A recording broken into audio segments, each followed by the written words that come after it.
पिछले लेक्चर में हमने देखा कि कैसे ब्रिटिश साम्राज्य का दक्षिण की ओर विस्तार होता है और जो सबसे प्रबल चुनौती प्रस्तुत करने वाली शक्ति रहती है मैसूर साम्राज्य, उसका पतन होता है। टीपू सुल्तान को हरा करके ब्रिटिश साम्राज्य में मैसूर को मिलाया जाता है, सहायक संधि थोपी जाती है। जो वोडियार वंश शासन करता था उसकी बहाली करते हैं और उसके ऊपर सहायक संधि ला दी जाती है। एक तरीके से वो मैसूर जो है ब्रिटिश साम्राज्य का अंग बन जाता है। अब बारी मराठाओं की थी, तो हम यहाँ पर देखेंगे कि मराठा साम्राज्य का पतन कैसे होता है और कैसे उसका ब्रिटिश साम्राज्य में विलय होता है। तो अगर इसके पतन के पीछे के कारणों को देखें तो एक कारण पर हमने पिछले लेक्चर में ही चर्चा किया था, वो ये था कि कैसे टीपू और हैदर दोनों एक संघ का निर्माण करना चाहते थे, एक गुट का निर्माण करना चाहते थे, ताकि वो जो गठबंधन का निर्माण करना चाहते थे ब्रिटिशों के विरोध में, कि हम एक मराठाओं का और निजाम का और मैसूर तीनों लोग मिलकर के एक गठबंधन तैयार करें और ब्रिटिशों को चुनौती दें। तो वो गठबंधन तैयार नहीं हो पाता है। कारण क्या था? क्षेत्रीय जो छोटे छोटे क्षेत्र थे उस पर कब्जे को लेकर के इनके बीच में अक्सर लड़ाइयाँ होती रहती थी। तो इन तीनों के बीच में जो आपसी दुश्मनी थी वो एक कारण बनती है, ये गठबंधन न तैयार हो पाने के कारण। और उसी दुश्मनी के कारण मराठा साम्राज्य अकेला पड़ जाता है, उसका कोई आप समझिए कि मित्र नहीं रह जाता। और अगर आपका कोई मित्र नहीं है तो आप दुश्मनों के सामने जब खड़े होंगे तो आप कमजोर स्थिति में रहेंगे। तो पहला कारण ये बनता है। और दूसरा जो कारण समझ में आता है, कई कारण आप देखेंगे, जैसे मराठा साम्राज्य की राजनीति जो पॉलिटी है उसमें जो बदलाव आते हैं आप उसको देखेंगे कि वो कारण बनते हैं। इसके अलावा मराठा साम्राज्य के अंदर जो उनके नेता रहते हैं उनकी गुटबाजी, वो अलग अलग शक्ति दल का समर्थन करने लगते हैं। तो ये सारे कारण बनते हैं। और अगर मुख्य कारण आप समझिए मराठा साम्राज्य के पतन का, तो वो ये था कि मराठा साम्राज्य का विस्तार जो था वो उसकी प्राकृतिक सीमा से बहुत अधिक हो गया था।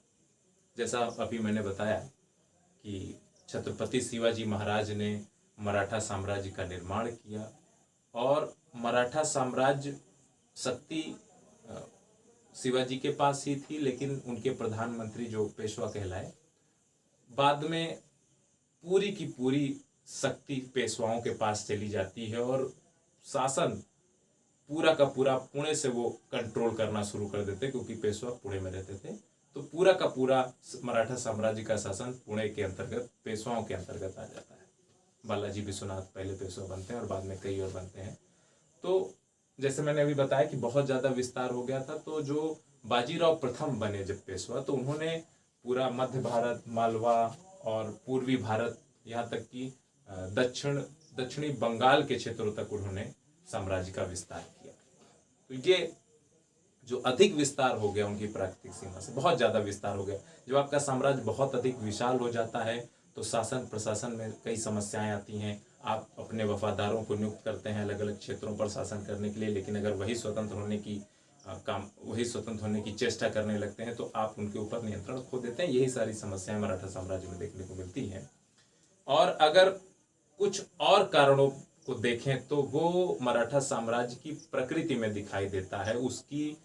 उसका निर्माण जिन मूल्यों पर हुआ था वो उन मूल्यों में कटौती, उन मूल्यों में कमी दिखाई देती है। जैसे छत्रपति शिवाजी ने जब मराठा साम्राज्य का निर्माण किया था तो वो मराठा साम्राज्य, उस साम्राज्य में जो योद्धा थे, योद्धा वर्ग था, और जो वहाँ के किसान वर्ग थे, हालांकि किसान वर्ग कई सैनिकों की भूमिका में भी थे, सैनिक कार्य भी करते थे, तो इनकी वफादारी पर उस साम्राज्य का निर्माण हुआ था। तो कहने का मतलब कि इनकी ये जो शिवाजी के प्रति वफादारी रखते थे, इसी वफादारी के मूल्य ने मराठा साम्राज्य का निर्माण किया था। लेकिन आगे चल करके जब साम्राज्य का विस्तार होता है, अलग अलग क्षेत्रों में अलग अलग सरदारों की नियुक्ति होती है। जैसे हम देखते हैं कि जो मुख्य, जैसे सिंधिया ग्वालियर में सिंधिया, और होलकर इंदौर में, है ना, ग्वालियर यहाँ कहीं पर रहेगा, इंदौर यहाँ आप देखेंगे। तो उसी तरीके से भोसले नागपुर में महाराष्ट्र में, और गायकवाड़ जो आपको दिखाई देते हैं वो वडोदरा में गुजरात में। तो इन अलग अलग क्षेत्रीय जो शासक हैं, आप कह लीजिए कि ये एक तरीके के सरदार होते थे, तो इन्होंने अपनी स्वतंत्रता घोषित कर दी एक तरीके से। ये अपने अपने क्षेत्र पर स्वतंत्र होना चाहते थे और बाद में उन्होंने अपनी स्वतंत्रता घोषित भी की।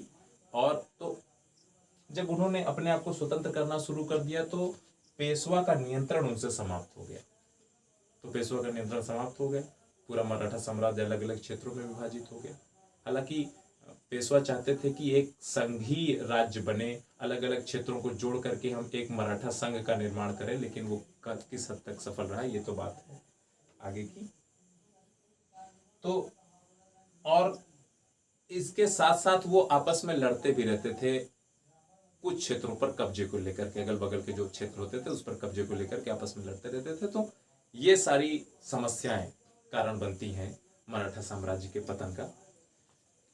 और तो पेशवा का नियंत्रण एक और कारण से कमजोर पड़ने लगा, और वो कारण था कि पेशवाई के परिवार की आंतरिक समस्या। जब पानीपत का तीसरा युद्ध होता है 1761 में अहमद शाह अब्दाली और मराठाओं के बीच में, तो कई मराठा पेशवा के परिवार के कई लोगों की मृत्यु हो जाती है। नाना साहब पेशवा थे उस समय, उनके छोटे भाई सदाशिवराव भाऊ, बड़े भाई नारायण विश्वास राव, इनकी मृत्यु हो जाती है। इसके साथ साथ बालाजी बाजीराव की मृत्यु हो जाती है। और बालाजी बाजीराव और नाना साहब पेशवा की मृत्यु तो युद्ध खत्म होने के कुछ हफ्ते बाद ही हो जाती है। तो बाकी युद्ध में और वो लोग मारे जाते हैं। तो इससे एक बड़ा आप समझिए कि अंतराल दिखाई देता है उनके परिवार में। और जब माधवराव पेशवा बनते हैं तो उनके चाचा जो रघुनाथ राव थे, जिनको राघोबा के नाम से जाना जाता है, उनसे बड़ी उनकी पेशवाई के पद को लेकर के बड़ा उनसे झगड़ा चलता रहता है। राघोबा खुद पेशवा बनना चाहते थे, लेकिन माधवराव पेशवा बन गए थे, तो उसको लेकर के लड़ाई चलती रहती थी। और अंततः राघोबा ने ब्रिटिशों का सहयोग लिया ताकि वो उनके सहयोग से पेशवा बन सके। तो इसको लेकर के दोनों में लड़ाई चलती रहती थी। और जब 1773 में माधवराव की मृत्यु हो गई तो उसके बाद गुटबाजी, जो मैंने अभी चर्चा की थी कि जो मराठा साम्राज्य में गुटबाजी थी, कोई पक्ष किसी को बनाना चाहता था पेशवा, और सरदारों का और जो वहाँ के नेता थे उनका पक्ष कुछ गुट अलग बनाना चाहते थे। तो इसको लेकर के जो गुटबाजी मराठा साम्राज्य में देखने को मिलती है वो पतन का कारण बनती है। तो जो रघुनाथ राव राघोबा ब्रिटिशों का सहयोग लेते हैं, तो ब्रिटिशों को मौका मिल जाता है हस्तक्षेप करने का मराठा साम्राज्य में कि हमको बड़ा अच्छा मौका मिला, इन्होंने कहा कि हमारी मदद करिए, और वो कहते हैं हम आपको सहूलियतें देंगे, ये क्षेत्र देंगे, आप इस पर राजस्व उगाही करिएगा, जो भी चीजें तय होता है संधि के दौरान। तो एक बार और मौका मिलता है 1795 में। 1795 में जब बाजीराव द्वितीय पेशवा बनते हैं तो कुछ मराठा नेता किसी दूसरे का समर्थन कर रहे होते हैं। गुटबाजी आप देख रहे हैं, कुछ मराठा नेताओं का जो गुट है वो दूसरे का समर्थन कर रहा है कि इनको पेशवा बनाया जाए। होलकर भी इसी दौड़ में थे, वो भी दूसरे का समर्थन कर रहे थे। तो होलकरों ने तो पुणे को घेरने का पूरा योजना बना लिया था और शायद उन्होंने प्रयास भी किया। तो ये जो बाजीराव द्वितीय थे वो ब्रिटिशों के शरण में चले गए और 1802 में उन्होंने बसीन की संधि की। उसमें उन्होंने कहा कि आप हमारा सहयोग करिए, और ब्रिटिशों ने कहा कि हम आपका सहयोग करेंगे, समर्थन दिया। और अंततः युद्ध होता है, युद्ध हो जाता है, जो आप देखते हैं मराठाओं का द्वितीय मराठा युद्ध। तो द्वितीय मराठा युद्ध में होलकरों की हार होती है और इसके चलते उनके ऊपर सहायक संधि थोपी जाती है और सहायक संधि उनको मानना पड़ता है। इसके साथ साथ और भी जो कई समूह थे, जैसे मैंने बताया सिंधिया, होलकर, उन लोगों के ऊपर भी सहायक संधि थोपी जाती है। और सहायक संधि जब वो मानते हैं तो उसके चलते उनको अपनी सेना का जो है, सेना के बहुत सारे सैनिकों को सैनिक जो सेवा देते रहते हैं उससे उनको हटाया जाता है। तो सैनिक सेवाओं से हटाए जाने पर बहुत सारे लोग जो पिंडारियों का समूह था उसमें शामिल हो जाते हैं और लूटपाट मारकाट ये सब चीज़ों में शामिल हो जाते हैं। जब तक आप वेतन पा रहे हैं तब तक आप सैनिक की भूमिका में रहते हैं, और जब आपके पास वेतन नहीं रहेगा तो आप क्या करेंगे, कुछ ना कुछ तो करना पड़ेगा जीवन में। तो ये सारी चीज़ें समझ में आती हैं। तो उसके बाद जो बाजीराव द्वितीय रहते हैं, जब संधि करते हैं उसके बाद ये जीतते भी हैं क्योंकि ब्रिटिशों के सहयोग से द्वितीय मराठा युद्ध में इनकी जीत होती है। और उसके बाद इन ये पेशवा तो रहते हैं लेकिन इनके पास कोई शक्ति नहीं रहती है। आप देखिए कि ये जो कुछ भी निर्णय ले रहे होते हैं मराठा साम्राज्य से रिलेटेड, राजनीति से रिलेटेड, उसको गवर्नर से पास कराना पड़ता था।